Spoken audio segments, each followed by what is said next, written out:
So, as far as what we're going to do with nanots, we're starting by building a toolkit of 8, 4 against soluble inflammatory targets and 4 against soluble inhibitory targets that collectively drive dozens of diseases.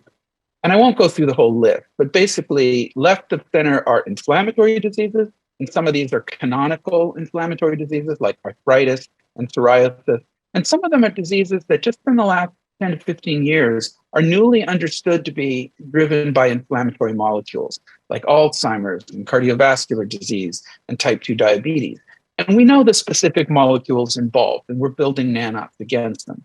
And on the right are inhibitory diseases where you have an aberrant cell cluster that the immune system leaves alone. And the reason the immune system leaves it alone is that these cells, such as cancer cells, secrete powerful immune inhibitors, same way the fetus protects itself. And we know what these molecules are.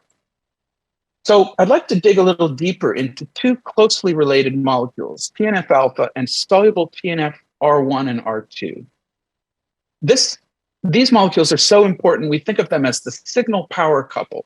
So on the left is membrane tumor necrosis factor, which begins life on the surface of an immune cell. It's a key inflammatory cytokine in the body, and it can destroy pretty much any cell in the body. It does so by targeting the TNF-R1 receptor on a non-immune cell.